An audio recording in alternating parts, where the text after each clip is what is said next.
People who purport to speak on behalf of science and then defend the corruption of science for political gain need to be exposed as the political demagogues that they are. And, of course, in talking about potholer54, political demagogue. Moi. Oh. I have to say my channel has always steered well clear of politics, and if I am pushing a political point I'm doing a pretty shitty job of it because no one seems to know what me politics are. Several people have taken IBIET, but they've all been wrong.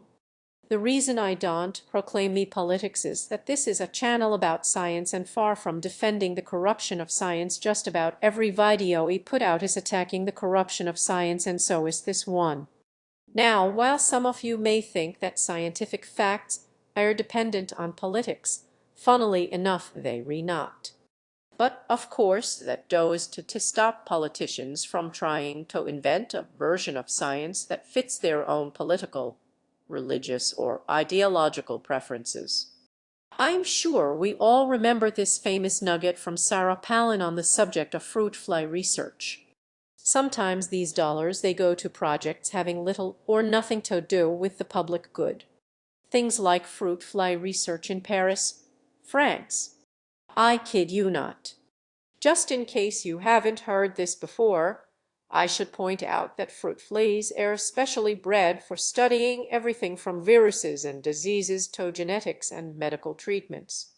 It's hard to find any research more geared towards the public good. So with that benchmark of stupidity to beat, let's look at some of the stupidest and funniest scientific conclusions made by politicians. Yes, we are going to start with the low-hanging fruit. President Robert Mugabe gave us this insight into Zimbabwean politics when he believed a woman who said she could conjure diesel from a rock. In 2007, he dispatched 3 nicely dressed government ministers to witness a demonstration, and sure enough they reported that it was all true. As you can imagine, crude oil, better yet refined diesel oozing out of a rock, would be the answer to Zimbabwe's fuel shortage. So, according to press reports, Mugabe gave the woman $1 million to conjure up even more diesel from other rocks. Now there are 2 possibilities here. Either this is a magical process that could turn Zimbabwe into a net exporter of diesel fuel for the whole continent, or it could be an elaborate hoax with a hole drilled into a rock leading to a pump and a tank of diesel. It's a toss-up. Hard to say either way. Okay, turned out it was a tank of diesel being pumped through a man-made hole, but it could have been the answer to Zimbabwe's fuel shortage, so let's not make a complete donkey's arse out of President Mugabe. We'll put his magic fuel from rocks idea quite low on the list. On to the next one. People outside the United States might not be familiar with Congressman Todd Akin, who 4 years ago revealed to the world the amazing science that stops rape victims getting pregnant. From what I understand from doctors, that's really rare. If it's a legitimate rape, the female body has ways to try to shut that whole thing down. Having failed to explain the technicalities to journalist, Akin tried it with another. Stress plays some part in fertility. Perhaps you know some people, they wanted to have a child and they couldn't seem to do it, so they adopt somebody, and then pretty soon the woman gets pregnant because there isn't the stress.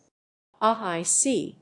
So the medical doctors you were quoting determined that a woman who was under stress when she got raped wouldn't get pregnant. Which means that those who did get pregnant either weren't really raped, they made the whole thing up, or they weren't under any stress when they were raped. In other words, they secretly enjoyed it. It's beginning to sound less like something you learned from a medical study, Todd, and more like something you heard in the locker room during football training in high school. Are you sure you don't want to have another shot at explaining this scientific theory? I'm not setting myself up as a medical doctor or anything. You know shit, shh. And there are a whole series of studies. Great. Well, off you go and get them while I entertain me subscribers with a popular selection of London tea room dance melodies. Sorry, I can't wait any longer, Todd. You don't have any medical studies, do you? No, that's what I thought. So let's see if we can track this myth down. His source was probably an obstetrician called John Wilkie, who first came up with this argument. Probably.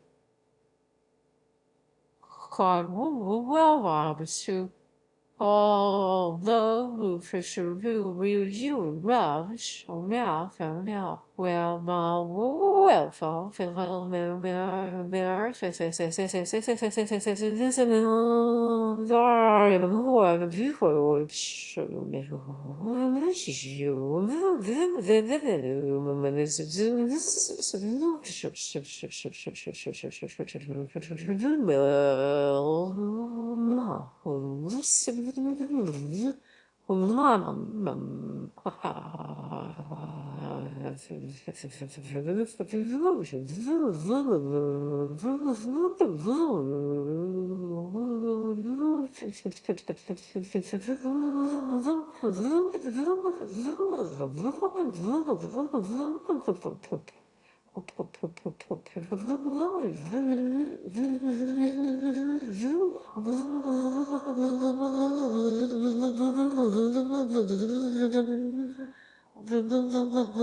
He's written quite a bit about the capacity of the female body to shut down a pregnancy when raped, and he told the New York Times how it's done. Now he's an obstetrician, so obviously an expert, and here's his study. An expert and a study. Potholer, I hear you cry. What more do you want? Well, as I've pointed out many times in me videos, science is not determined by the opinions of experts. It's determined by what's been published in respected peer-reviewed scientific journals set against what else has been published in respected peer-reviewed scientific journals. And Wilkie dozed even past the first hurdle. He may believe this stuff about spasming fallopian tubes, but belief is not science.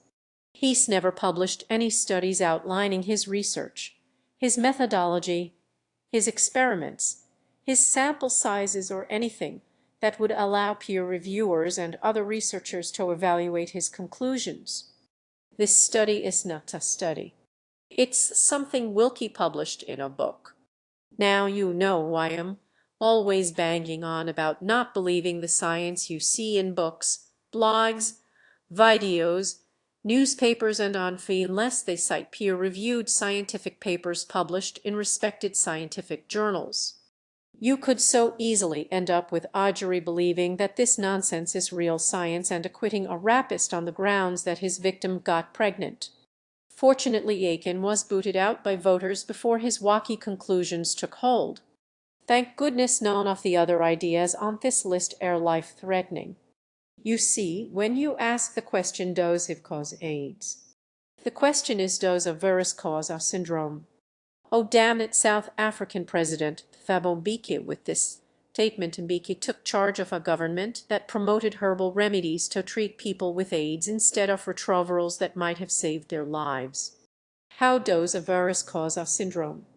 Well, perhaps if you read a medical textbook or ask someone who's published studies on the subject, you'd find out, but no, Mbeki was getting his information from the internet and the blogosphere, us full of claims that HIV does cause AIDS, along with a coterie of experts to back them up.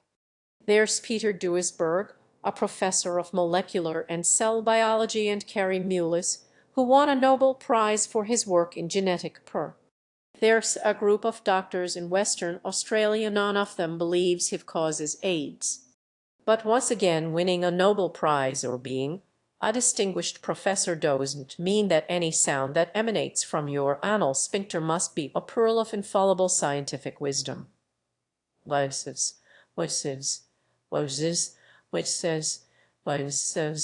when nail, pill, bell, ball, ball, bells, bio, bio, bio, bio, Rio, Rio, Rio, Rio, Rio, Rio, and the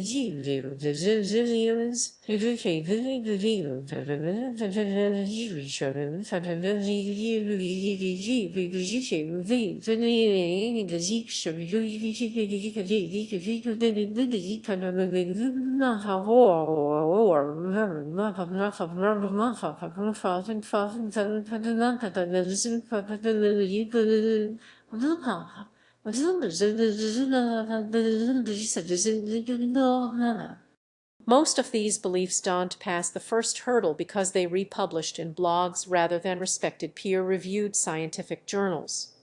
And although Duisberg has published papers, they've been drowned out by the wealth of evidence coming from studies that show a very clear link between HIV and AIDS. It seemed to me that we could not blame everything on a single virus.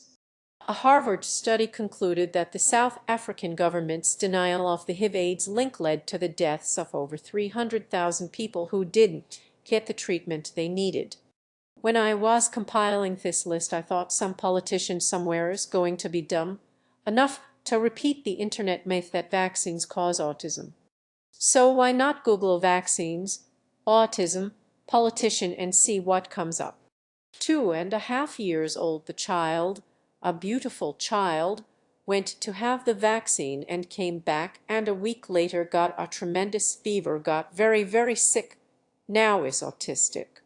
Her little daughter took that vaccine, that injection, and she suffered from mental retardation thereafter.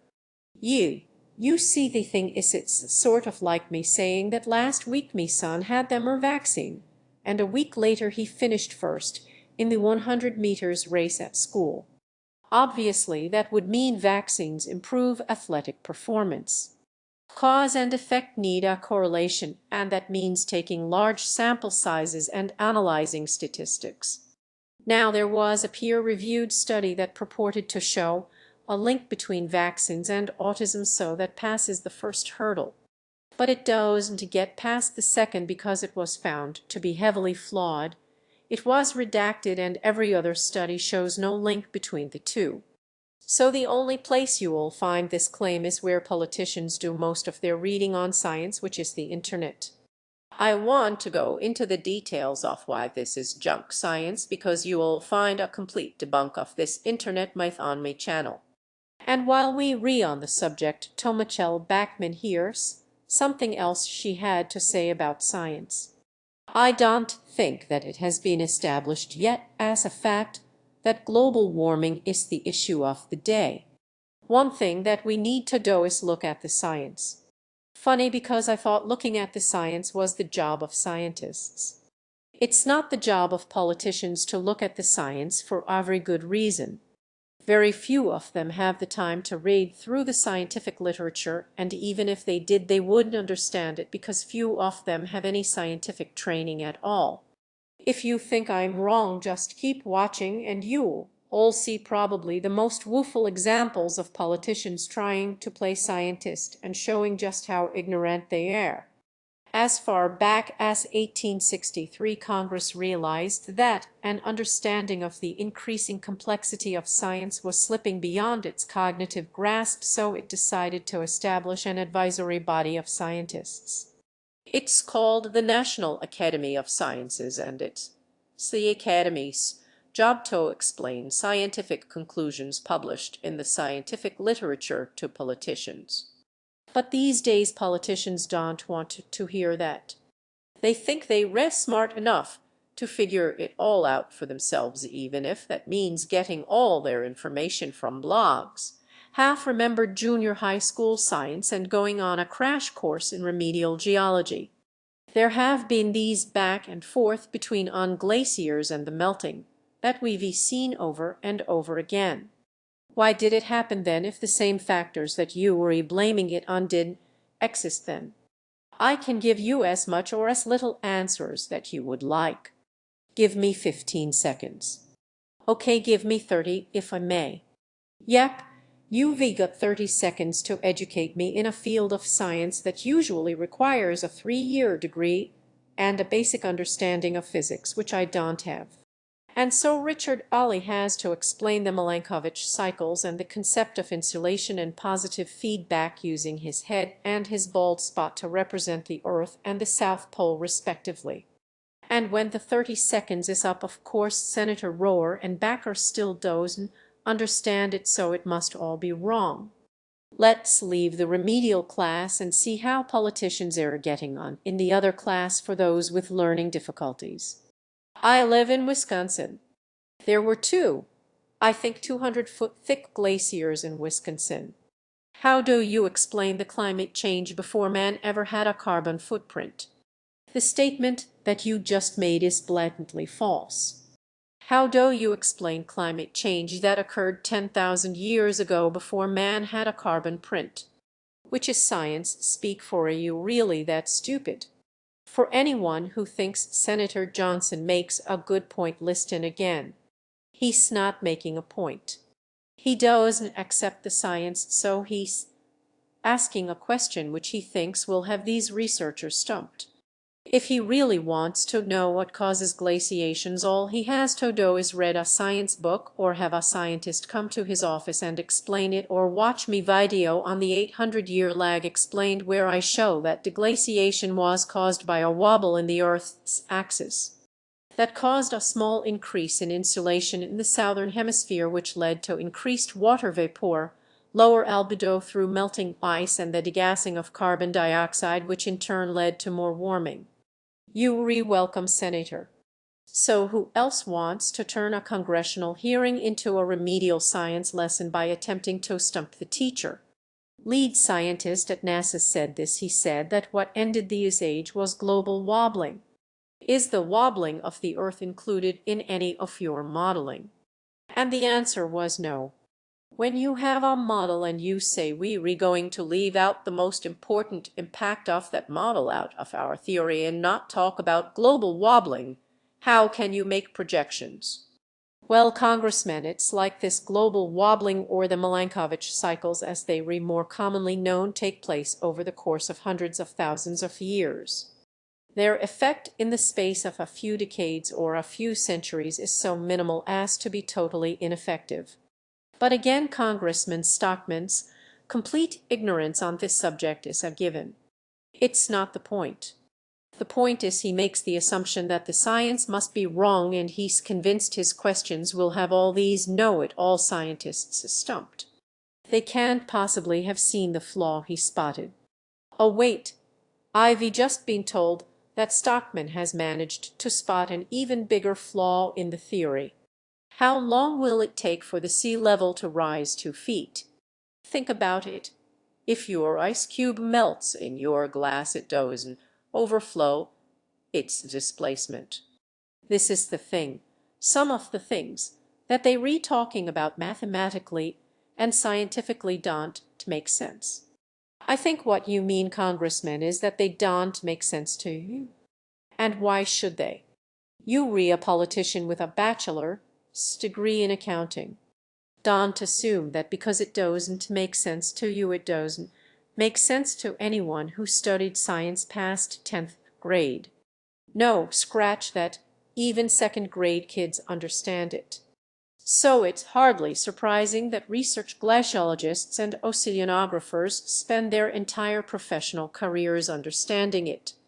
Now there is the teeniest possibility, about the same odds of diesel coming out of a rock, that in the course of 100 years of research not one single oceanographer or glaciologist realized that ice melting in a glass of water doesn't raise the level of water.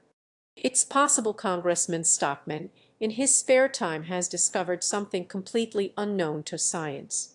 Or it's possible these oceanographers and glaciologists know something that Stockman doesn't.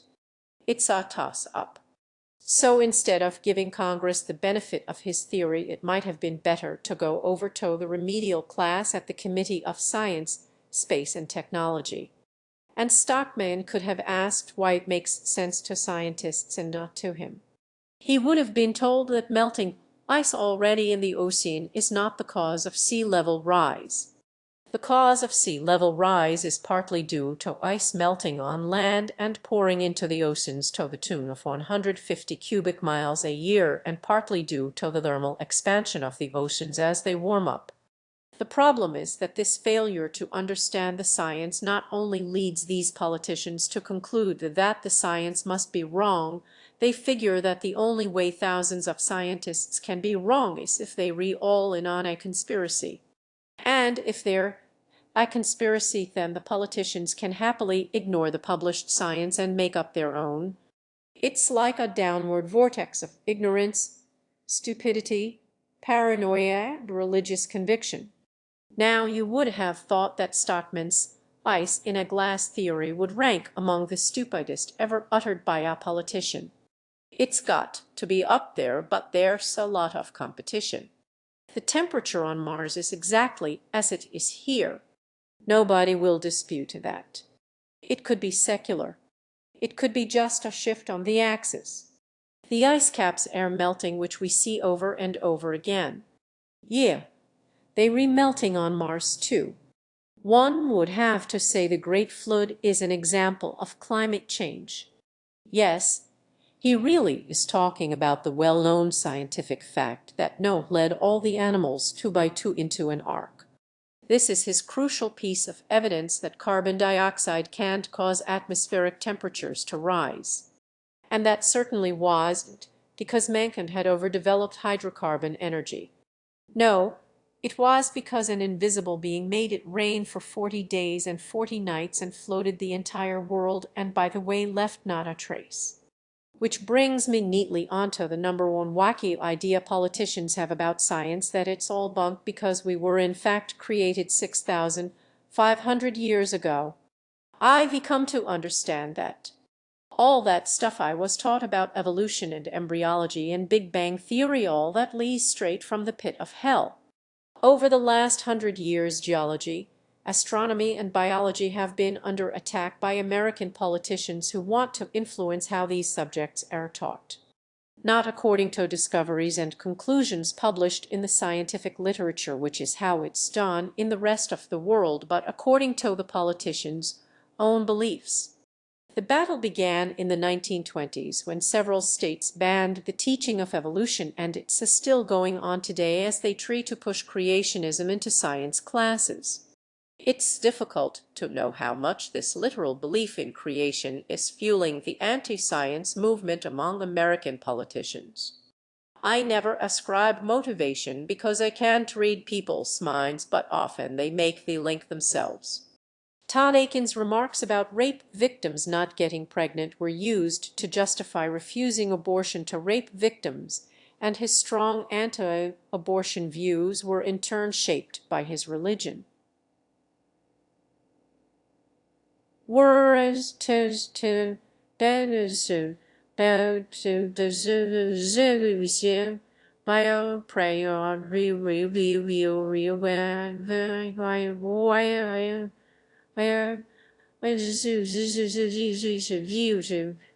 where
This guy, who was chairman of the House Committee on Science, Space and Technology, refused to accept that carbon dioxide affects atmospheric temperature because we can't control what God does. Now we've restricted my list to the English-speaking world and to advanced democracies, but you might well ask, why are most of the people on potholes list conservative American politicians? Yes, good question.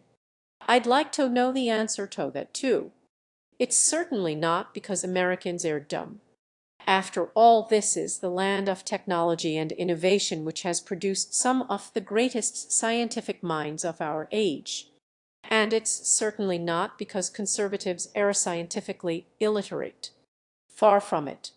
In other advanced democracies like Europe and Japan, conservatives are just as accepting of scientific conclusions as any other part of the political spectrum. I found examples of politicians on the left fudging the science that's in me videos, but I haven't come across examples of them refusing to accept the conclusions of researchers or trying to substitute their own science. So don't blame me. American conservatives themselves see this as a battle between liberals, people on the left who accept the published science, and conservatives who don't. I've instinctively known this from the get-go from 20 years ago. The whole thing's made up. And the reason I know it is because liberals are behind it. Conservapedia thinks evolution, plate tectonics, black holes, dark matter, and just about anything in the realms of science are part of a liberal plot. For politicians to echo these beliefs, well, it's a situation that conservatives in other parts of the world find bizarre. Being a conservative means believing in free markets and minimizing the role of government in the economy. It means defending individual freedoms from the power of the state. It means individual responsibility and accountability. It means a lot of things that have been expounded in conservative creeds from various think tanks and individuals. It doesn't mean rejecting scientific conclusions or making up scientific facts to suit your ideological or religious beliefs. That's never been a conservative principle. It could be just a shift on the axis. So here's my advice to American politicians who don't seem to be on board with the bipartisan approach to science adopted in other advanced democracies. Your job is to do a 30-second crash course in a complex scientific subject, and when you don't understand it, decide to make up your own science instead. Your job is to decide what policies to implement based on scientific conclusions that have been published in respected peer-reviewed scientific journals. And if you don't know those conclusions, ask the scientists doing the research or the institutions that have been set up to do the research, or the National Academy of Sciences that was set up to advise you what those conclusions are. Don't have a scientific hearing and call another politician as your only witness. Don't ask busy researchers for a 30-second crash course in basic physics so you can decide for yourself whether their conclusions are right. But as you sit there in your chair with your data, we sit up here with our data and the constituents and stuff behind us. You don't have the basic scientific knowledge or the time to understand it all. Your job is not to pick and choose which bits of science you want to accept based on your ideological or religious beliefs. So if you don't want to impose a carbon tax, then vote against it. Don't use the excuse that the science doesn't make sense to you, and therefore it must be wrong. And if you want to vote against legalizing abortion for rape victims, then be honest and vote for that. Don't invoke some scientific claptrap about how women who get pregnant haven't really been raped. And if you want kids to learn your religious beliefs, fine. Be honest and vote for a bill that mandates that. Don't give your religious beliefs some pseudo-scientific title, then pretend scientists are divided over the issue so that both sides need to be taught in school. In other words, don't make up your own science or hide behind pseudo-researchers who've never published their beliefs simply because real scientific conclusions might lead to a policy you don't like.